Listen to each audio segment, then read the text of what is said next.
Investing in people isn't always easy. In fact, it's pretty risky putting your money into someone else's ideas. We don't know all the ins and outs of investing, but we do know to be a shark on Shark Tank, you have to have a load of cash ready to invest in multiple business ideas.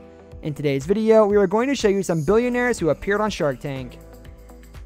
Born in England in 1952, a lawyer and a flight attendant, Richard Branson quit school at 16 and instead started a magazine for students by students called Student. The magazine made a profit from the advertising revenue, and when the revenue declined, he kept the magazine alive by starting a mail-order record company. Since he and his associates were all new to the business world, he called the company Virgin Records. The mail-order business later became a record shop that eventually became a recording studio, and Branson managed to sign some of the greatest rock bands such as the Sex Pistols, Culture Club, and Genesis that helped turn Virgin Records into one of the top 6 record companies in the world. Branson went on to establish the Virgin Group, which controls more than 400 companies, including Virgin Airline, Virgin Megastores, Virgin Mobile, Virgin Cola, Virgin Rail, as well as Hila Saba, a luxury game reserve in South Africa. His company, Virgin Galactic, is currently developing commercial spacecraft that will take tourists into space for only $250,000, and he has already sold around 500 tickets. Branson is also working on a rocket plane that will fly passengers from New York to Sydney in just 30 minutes by taking a detour through space. Branson might have no academic achievements because he suffered from dyslexia and quit school at a young age, but he still made his first million at the age of 25 and is one of the most successful businessmen in the world. So it was only a matter of time until he would appear as a guest investor on ABC Shark Tank. When he finally came onto the show for the 2 episodes of season 9, Branson made 3 pretty successful deals when he invested in the locker board, a hammock tent called Sierra Madre, and Tom Burton's grip mat, which is a rubber mat that keeps stools organized within reach. However, the most memorable moment was probably when he poured a glass of water over Mark Cuban and then got his. After the Dallas Mavericks owner and Damon John first called the entrepreneur pitching her meditation app Simple Habit a gold digger and then made fun of Branson and his accent. Oh, shocking! Oh, what happened? Shocking! Just because you crap on her with a fancy voice doesn't mean that's the same. I'm about to throw water at these two. In 2013, Jamie Siminoff appeared in Shark Tank and pitched his ingenious product Ring, then still called Doorbot, a doorbell system that allows you to see and talk to whoever is at your door and basically screen your visitors. Siminoff came to the tank seeking $700,000 in exchange for 10% of his company, and he did receive an offer by one of the sharks. Unfortunately, it was one of Kevin O'Leary's well-known, oddly structured deals that included a $700,000 loan with royalties and a small stake in a company.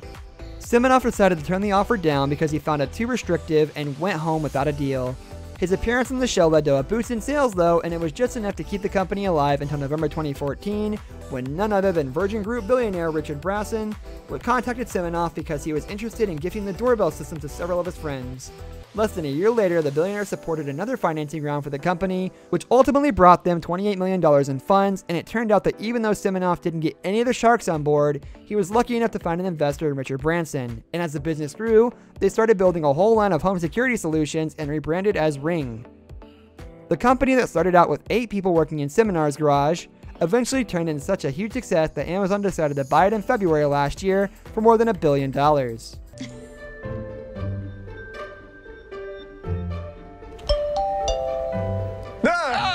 Hey, good-looking doorbot guy.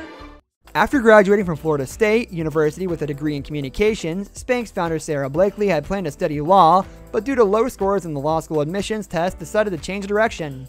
After working at Disney World for a few months and making a few appearances as a stand-up comedian, she eventually accepted a position with Danka, an office supply company selling fax machines door to door.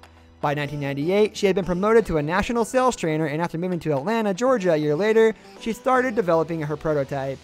Once she was satisfied with the design, she pitched her idea to numerous hosiery mills, but was turned away again and again. Blakely eventually began to market her product, giving it a slightly raunchy name of Spanx, and managed to secure a meeting with Neiman Marcus, where she demonstrated the product by changing in the ladies' restroom in front of the Neiman Marcus buyer.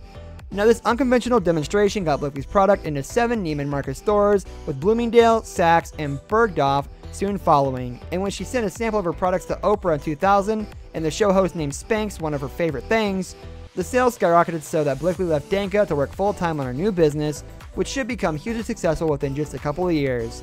Today, Spanx are being sold in over 50 countries, and the line also includes bodysuits, bras, and slips. These days, as well as designs for plus sizes, maternity wear, and most recently for men. Blakely has attained the distinction of being the first female self-made billionaire, and during her appearances on Shark Tank, she invested some of her money in Alice Ross and Lewis's event host program Alice's Table, which currently focuses in flower arranging, as well as in the company Brazen Life, which sells a foam roller that collapses to fit in a gym bag. This will wrap up today's video, guys. Thank you for watching, and we will see you next time.